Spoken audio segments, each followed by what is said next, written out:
Okay, get this.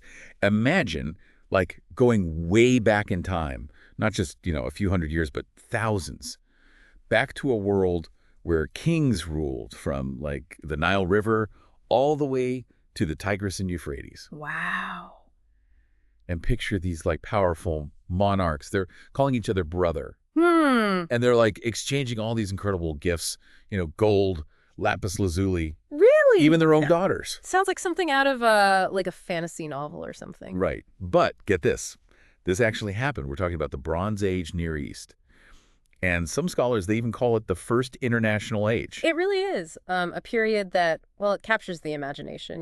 We tend to think about the ancient world as just this like constant clash of empires. Everyone's fighting for dominance. Right.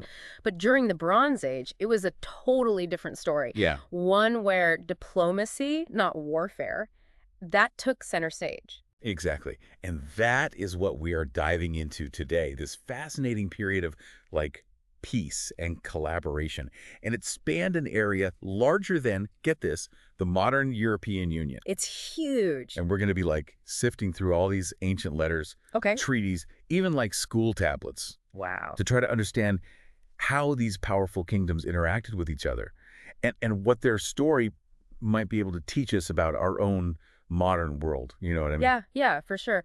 One of the things that I find like really intriguing about this whole era is how early on these diplomatic efforts started. We're talking like way before the big empires of Egypt and Babylon were even around. Oh. These smaller kingdoms were already laying the groundwork for what would become this like remarkably sophisticated system of international relations. Oh, so it wasn't just like, boom, everyone decided to be peaceful one day. It was like this gradual evolution of diplomatic practices over, like, centuries. Exactly. It's a process. Take Ebla, for example, a kingdom that was nestled in modern-day Syria. They flourished around 2400 BC. A long time ago. Yeah, a really long time ago. And there's this letter from the king of Ebla to his counterpart in Hamazi, another kingdom further to the east.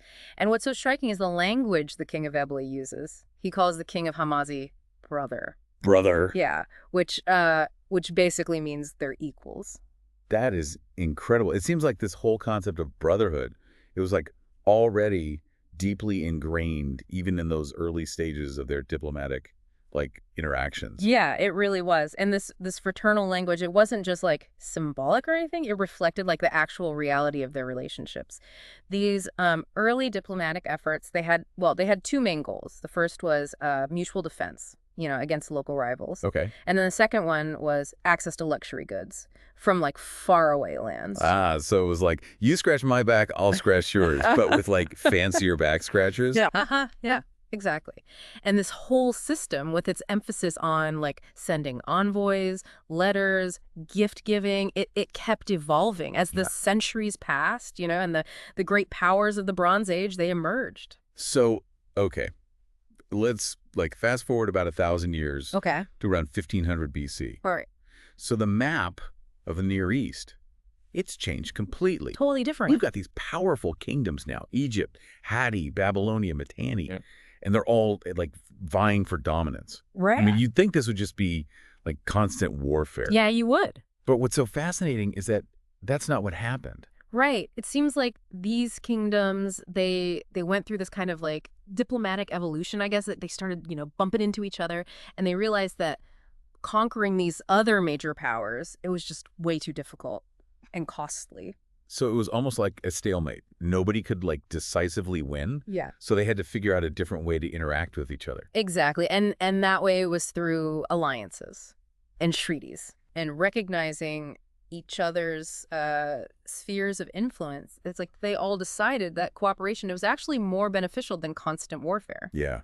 What's remarkable is that even Egypt, with their, like, pharaohs and their divine authority, Right. they were willing to participate in this system. Yeah. I mean, they were known for being reluctant to see any other kingdom as an equal. That's true. So for them to engage in this type of diplomacy, the benefits must have been, like, really significant. Absolutely. And speaking of benefits, we can't overlook the strategic importance of Syria itself. Right. Remember, this wasn't a time of like airplanes and superhighways. Oh, no. To get from one kingdom to another, you had to rely on these established land routes. And Syria, It was right in the heart of the Near East. It controlled all these crucial trade routes that connected the great powers. Ah, yes. Syria. The crossroads of the ancient world. You know what they say? Location, location, location. But like on this geopolitical scale. Exactly. And back then, you couldn't just travel in a straight line across the Arabian desert. I mean, they didn't have like domesticated camels that could handle that kind of journey yet. Hmm. So to get from, say, Babylon to Egypt, you had to take this big horseshoe-shaped route up through the Levant, right through Syria, and then back down. Oh, wow. And of course, Syria also had those valuable ports on the Mediterranean coast, Right. which made it even more strategically significant. Absolute. It's no wonder that region was so, like, hotly contested before this period of relative peace settled in.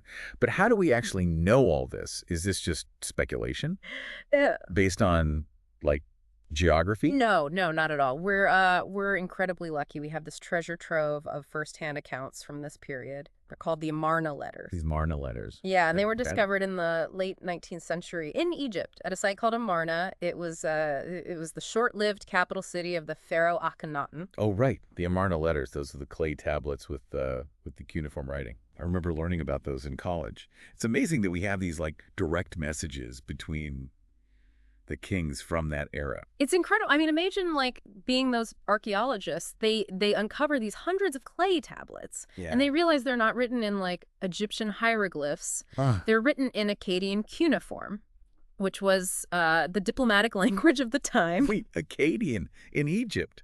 That's like finding a bunch of old Chinese scrolls in, like, the middle of Rome. What were the Egyptians doing with Akkadian tablets? Well, these weren't just any Akkadian tablets. They were diplomatic correspondence between the great kings of that time, including the Egyptian pharaoh. Oh, yeah. Some of them were even like copies of letters that the pharaoh sent to his counterparts in Babylonia, Hadi Matani. So even the Egyptians, with their long and proud writing tradition, they had to, like, adapt to the existing system It seems so. and use Akkadian for their international communication. Yes. And, Yeah. and the Amarna letters, they give us this like fascinating look into how these kings worked to maintain this whole idea of a brotherhood, Yeah. even when they were, trying to get an advantage over each other. All right, let's Yeah. dive into those letters. Give me the juicy details. Yeah. What were these kings writing to each other about? Well, remember how we were talking about Egypt being so reluctant to see other kingdoms as equals? Yeah. Well, the Amarna letters, they show us this fascinating glimpse into how these kings worked so hard to maintain this brotherhood thing, even while they were like subtly jockeying for position. So it's like sibling rivalry, but on an international stage. I guess. I can already sense the drama. Oh, it's there. There's a great example from this Babylonian king, Burnaburiash II. Okay. He's writing to the Egyptian pharaoh, and he's going on and on about how he already has everything he could ever need. I know that in your country, you have everything, he writes. You don't need anything. Oh, I know that game. It's the classic, I don't need anything, but if you insist setup. Mm-hmm. What was he really after? Uh-huh. Well, he adds, so please send me some gold. Classic. So even while they were, like, playing up this whole equality and brotherhood thing, they weren't afraid to ask for favors. Right. What else can we learn from these letters? One thing that's really interesting is there's, like, no military threats, which really shows how important these peaceful alliances were to them. Right. They might complain, they might, make some pointed requests, but it's never like, do this or I'm sending my army. Yeah, that makes sense. Yeah. After all, they had to keep those trade routes open. Right. Keep those luxury goods flowing. Exactly. And I imagine those gifts, they played a big role in keeping these relationships healthy. Absolutely. But let's talk a little bit more about this brotherhood idea. We've kind of touched on it a bit. Yeah. But I'm interested in how this concept of family played into these diplomatic interactions. Oh, yeah. Family was like central to life in the ancient Near East, and it extended to the political sphere too. Kings would refer to their allies as brothers. Okay. It was to signal this close bond. Like they were equals, almost like an extension of their own family. So it's more than just a polite term. Oh, yeah. It was a way of saying we have this, like, really meaningful relationship Exactly. that's rooted in shared values and obligations. And to to really make those bonds strong, they often used marriage alliances. Okay. They would send their daughters to marry rulers in other kingdoms. Yes, the classic royal wedding. But I mean, in this case, it wasn't just about like love and celebration. No. It was strategic, Totally. right? It could shift the power dynamics and forge these lasting connections. Absolutely. And these weren't just like simple ceremonies. Right. These princesses, they would travel with these huge entourages, sometimes like hundreds of people, Right. and they'd bring their own customs, languages, religious practices to their new homes. That's incredible. So these royal courts, they were becoming like these multicultural melting pots with influences from all over the Near East. Yeah. And imagine the influence that these princesses might have had, having access to the inner workings of both their father's court and their husbands. Yeah. It's a fascinating part of this whole period, and something that historians are still learning about. It really challenges like our assumptions about the role of women in these ancient societies. Okay, so we've got these kings exchanging gifts, marrying off their daughters, calling each other brother, but they spoke totally different languages, right? Right. So how did they overcome that pretty significant barrier? Well, just like today, a lot of international organizations rely on like a common language. Yeah. The Bronze Age and Near East, they did too. Right. And their lingua franca was Akkadian, the language of Babylonia. Interesting. So even powerful Egypt, with their own history and writing system, Yeah. they had to like adapt to this existing diplomatic network It seems so. and learn Akkadian. There's even evidence from Amarna that they set up these scribal schools. Oh, wow. Specifically to teach Egyptian scribes cuneiform. That was the writing system used for Akkadian. Wow. Talk about like commitment to international relations. They were putting a lot of resources into training a whole generation of diplomats. Yeah. Who could, navigate this complex linguistic landscape. Exactly. But even with a common language, there was still a huge potential for misunderstanding. I mean, imagine this. Okay. A king, he dictates a message in his own language. Right. Then his scribe translates it into Akkadian. An envoy carries that message to another kingdom, and then another scribe has to translate it again into that king's language. Oh, yeah. I see where you're going with this. That's a lot of room for things to get lost in translation Exactly. with some potentially serious diplomatic consequences. Right. And there are actually some pretty fascinating examples of this in the Amarna letters. One that I always found interesting is the Mitannian king. He uses the word love a lot in his letters to the Egyptian pharaoh. I love. Yeah, he's constantly saying things like, I love you, my brother, or, your father loved my father. Okay, so either this was the most affectionate king in history or something else is going on here. Right. Because none of the other kings use love this way. Yeah. It's thought that maybe the word had different connotations in Hurrian. That was the language spoken by the Mitanni. Maybe it meant something more like respect or loyalty. So he's trying to create this like warm and fuzzy feeling of brotherhood. Right. But the Egyptian pharaoh might be thinking it's a sign of subservience. It's possible. And it really just highlights how nuanced these diplomatic exchanges were, even with a shared language. Cultural differences, they could easily lead to misinterpretations, unintended consequences. Yeah, it really makes you appreciate the role that those ancient scribes and envoys played. Yeah. Oh, for sure. They weren't just translating words. They were navigating this like diplomatic minefield, trying to make sure the messages were conveyed accurately and respectfully. Exactly. And those journeys themselves, like, there were no walk in the park. Imagine traveling from like Egypt to Babylon, thousands of miles. Yeah. Through unfamiliar territory, facing the elements, all sorts of unexpected challenges. Okay, let's talk about the travel logistics. What do we know about the routes these envoys took and the dangers they might have faced? Well, we don't have like detailed itineraries or anything, but we do know they mostly traveled overland. Following these established routes, there's evidence of these inns. Inns. Yeah, they were spaced out like every day's journey, which suggests they had a pretty organized system for travelers. Like the ancient equivalent of rest stops on a highway. Yeah, something like that.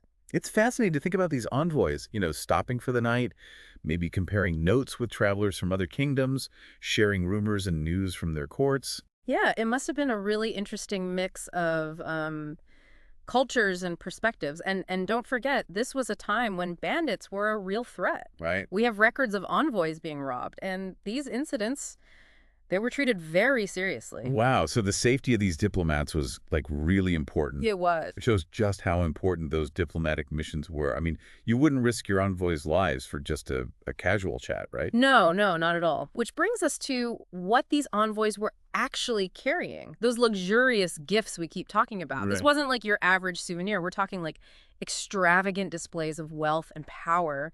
They were carefully chosen to impress and solidify these alliances. All right, let's get into the glamorous details of this ancient gift exchange. Okay. What kind of treasures were these kings sending each other? Well, it was all about showing off like the unique resources of your kingdom. Yeah. Egypt, obviously, they were famous for their gold. The Amarna letters, they're full of these requests from other kings who are like begging for more gold. Really? Oh, yeah. They even got picky sometimes. Like they would complain if the gold had already been made into jewelry. Oh, I get it. It's like receiving a pre-assembled piece of furniture Right. when you really want to build it yourself. Exactly. They wanted the raw materials so they could show off their own craftsmanship. Cool. And while Egypt might have had the gold, the Hittites in Anatolia, Yeah. they had something that the Egyptians really wanted. Silver. Silver. Yeah. In fact, silver was even more valuable than gold in Egypt back then. So it was like this high-stakes trading game. It was. Each kingdom trying to outdo the other with their exotic gifts. Mm. What else was on the gift list? Oh, there's textiles, perfumes, exotic woods, even glass. Every region had its own special thing. And the kings, they spared no expense in showing off their wealth and generosity. Wow. But beyond the, like, economic value, these gifts, they had, like, this symbolic weight, right? Absolutely. It's almost like they were sending pieces of their own culture and identity, like a physical representation of their power and prestige. It's amazing to picture these caravans loaded with treasures, making their way across the ancient world, carrying not just these valuable goods, but also, like, messages of peace and cooperation. Yes. But this era, it wasn't all sunshine and roses, right? No. You mentioned earlier that there were some periods of tension, even Yeah, conflict. Yeah, even within this brotherhood of kings, there were like always these underlying rivalries, power struggles, and some rulers, like the Hittite king Suppiluliuma I, Okay. he was known for being more aggressive, expansionist. Suppiluliuma, he's the one who kind of challenged this whole era of peace. He did. Tell me more about him. Well, he's an interesting figure. I mean, he was a brilliant military strategist. He expanded the Hittite Empire, like, significantly. But his ambition, it led to conflict with both Mitanni and Egypt. And that disrupted the fragile peace that they had built. So he was the one who, like, stirred the pot, so to speak. Yeah. What happened when he clashed with these other powers? Well, he attacked Mitanni. And he was successful. He divided the territory between the Hittites and the rising Assyrian Empire, and he even managed to conquer some Egyptian territories in Canaan. He took advantage of a time when Egypt was a little bit weaker, but his victories, they had unintended consequences. Uh-oh, sounds like a classic case of overreach. What went wrong? Well, there's this theory that his campaign against Egypt, it might have accidentally brought back the plague to the Hittite Empire. Yeah, there were prisoners of war that were taken from Canaan. They might have been carrying the disease, and then it just like spread really fast, causing all this death and chaos. Wow, talk about a twist of fate. And to make it even more dramatic, Suppiluliuma, he died from the plague. Right? Yes, and his son later on. He claimed that it was divine punishment for breaking a treaty with Egypt. It's a reminder that even in the ancient world, actions had consequences. And the gods, they were thought to be like watching everything. Okay, so we've got a plague, a power-hungry king, rising tensions between these kingdoms that were once allies. I'm sensing a change is coming. Is this the beginning of the end for this Bronze Age brotherhood? It's definitely a turning point. And while Suppiluliuma's actions, they might not have been the only cause of the eventual Bronze Age collapse. Yeah. They definitely contributed to the growing instability in the region. So we've laid the groundwork here. We've seen how this remarkable period of peace and diplomacy, it emerged, it flourished, and then it ultimately faced some pretty serious challenges. But the big question remains. Yeah. Why did it all come crashing down? What led to the downfall of this Bronze Age United Nations? That's what we'll uncover in the next part of our deep dive. Trust me, it's a complex story with a lot of different factors. Okay. From climate change to the mysterious sea peoples to the rise of new and more aggressive empires. All right. So welcome back to our deep dive into the Bronze Age Near East. As we were talking about before the break, this period, it wasn't just some kind of static utopia. Even during this first international age, right? There were like always these underlying tensions, power struggles.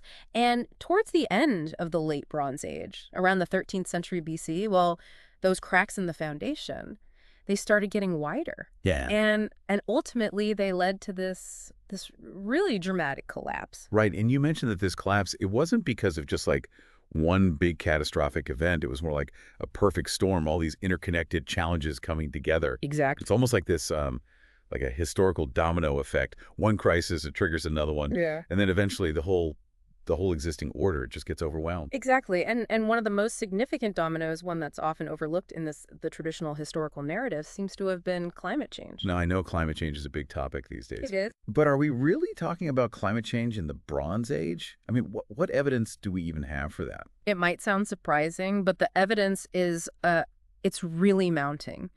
Archaeologists, climate scientists, they've been putting together all this data Okay. from all sorts of sources like tree rings, ice cores, even ancient texts. And what they're finding is that the late Bronze Age, it went through this period of like really significant climatic upheaval. So what kind of changes are we talking about here? Was it like this sudden shift or something more gradual? It seems to have been, a bit of both. Okay. There were these long periods of drought, especially in places like Anatolia, which was the heartland of the Hittite Empire. Right. And we have these Hittite records that actually mention years of like really severe famine, crops failing, people just struggling to survive. Wow.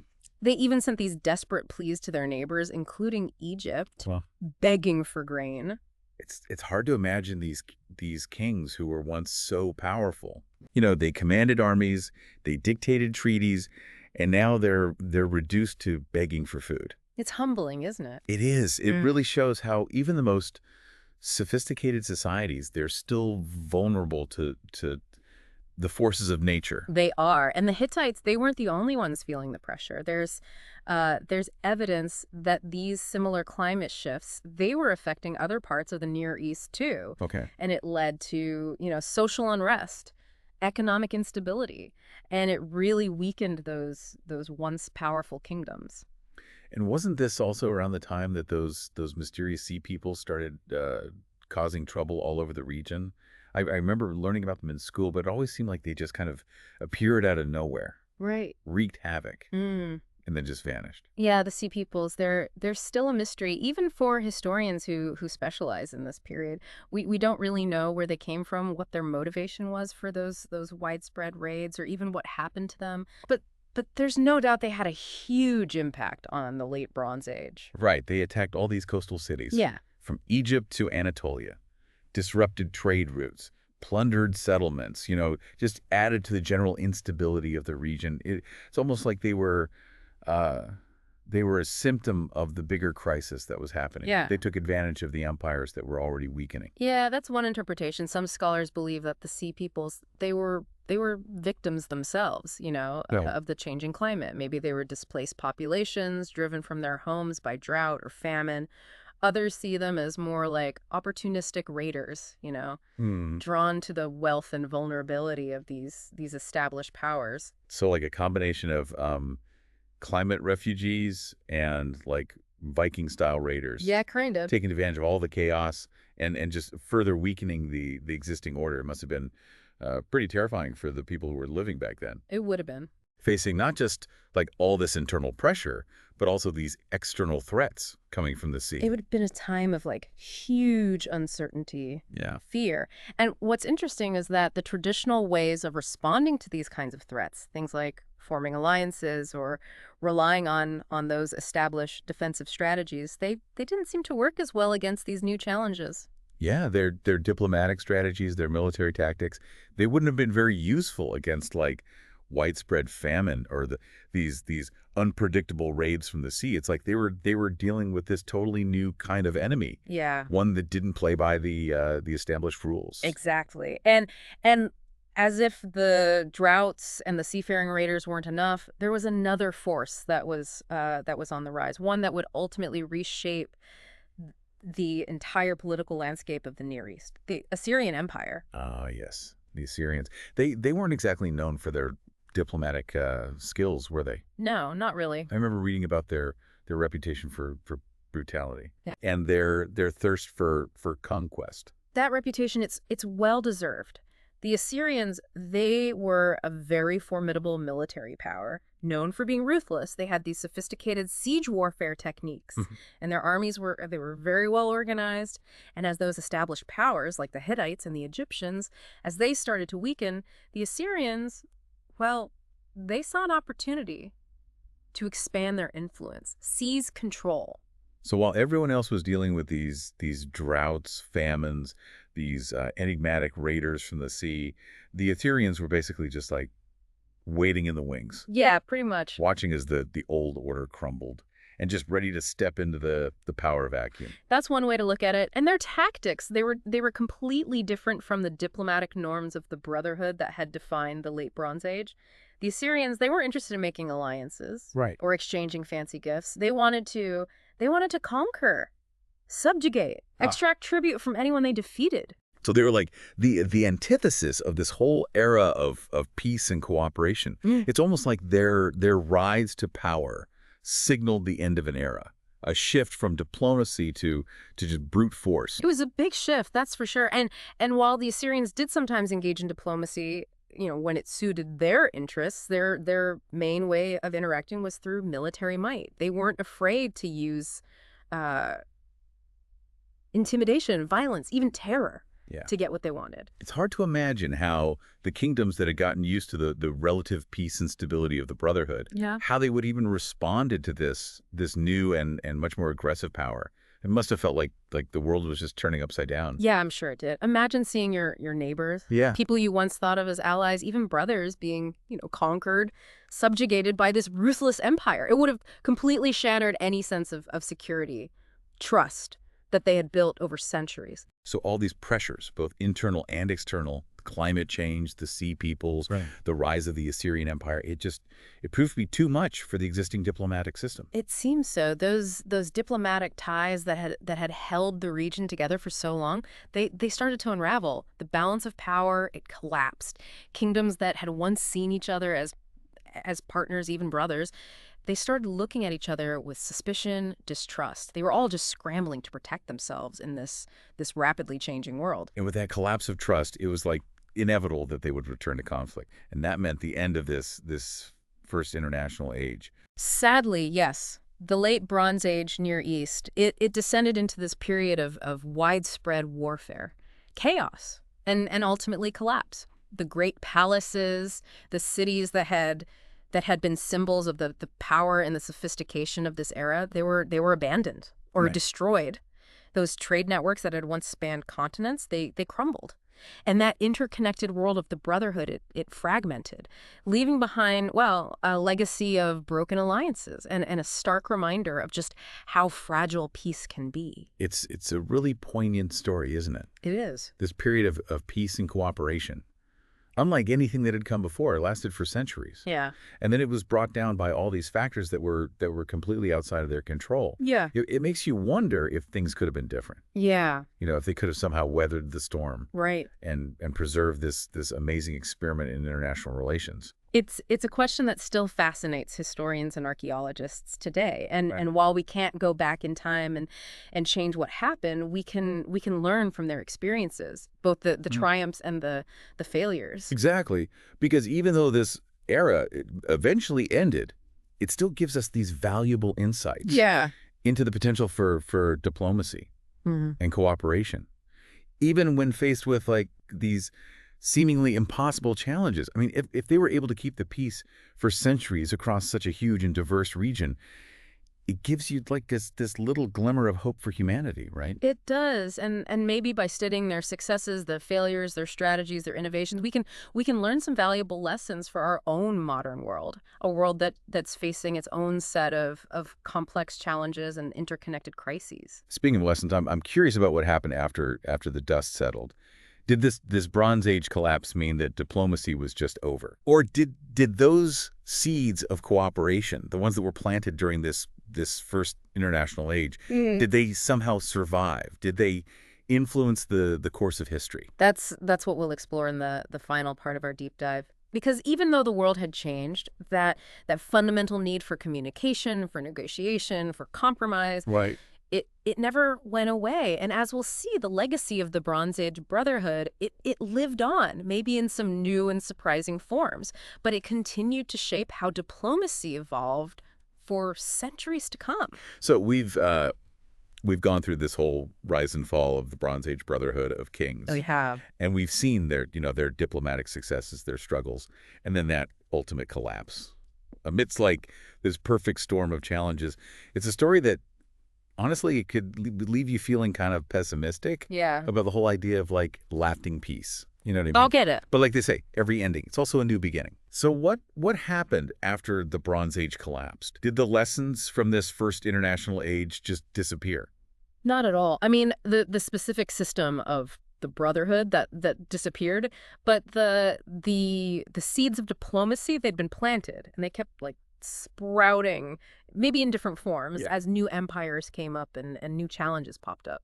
So it's like those diplomatic skills and strategies, they got passed down. Yeah. Even if the players changed and the rules were like rewritten. Exactly. Think of it as like a legacy of knowledge, a toolbox full of diplomatic techniques that future empires could use. Okay, I like that. Give me some examples of how this Bronze Age legacy play out in later periods. Well, let's take the Assyrian Empire. We talked about their reputation for brutality, right? Right. But even they knew that diplomacy had value, Yeah. especially when they were dealing with like powerful rivals or kingdoms that were far away that they couldn't easily conquer. So even the toughest guys on the block, Yeah. they had to like sit down and talk sometimes. Exactly. And they actually borrowed some stuff from the Brotherhood playbook, using envoys, letters, even gifts to build relationships Yeah. and negotiate agreements.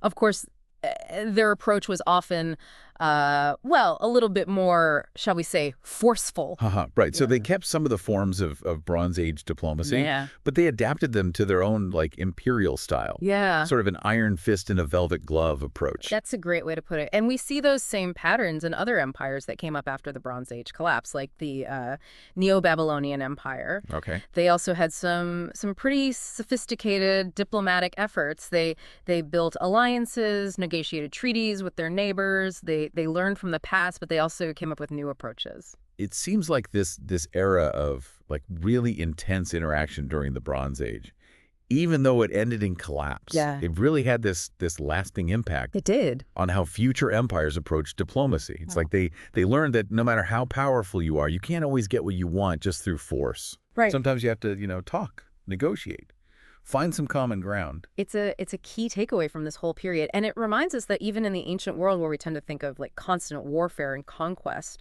they really understood the power of diplomacy Yeah. and the benefits of working together. Yeah. It's a reminder that the quest for peace, it's an ongoing journey. It is. It's a process of trial and error, innovation, Yeah. adaptation. And while there will always be those who want to dominate, to control, there will also be those who are, trying to build bridges, Right. trying to foster understanding, Yeah. and trying to find peaceful solutions to these challenges that we all share. Exactly. And while that Bronze Age Brotherhood might be, lost to history, its legacy, it lived on. It shaped how diplomacy evolved for centuries. And it gives us, a little bit of hope that even though there's always the potential for conflict, humanity's ability to cooperate, to make peace, it endures. Well, that was a truly incredible deep dive into the world of the Bronze Age Near East. It was. We've seen how kings from this vast region, they created this unprecedented era of peace. Yeah. Only to see it, crumble under the weight of history. But their story, it gives us more than just a glimpse into the past. It's a powerful reminder of how important diplomacy is. Cooperation. the quest for peace. And those are lessons that are, I think, just as relevant today as they were thousands of years ago. Hmm. For those of you who want to explore this amazing period even further, Amanda Pardani's book, Brotherhood of Kings, it's a must-read. It's this comprehensive and engaging look at this ancient world of diplomacy and power. Until next time, keep exploring, keep learning, and keep seeking those connections that bring us together. Across time, across cultures.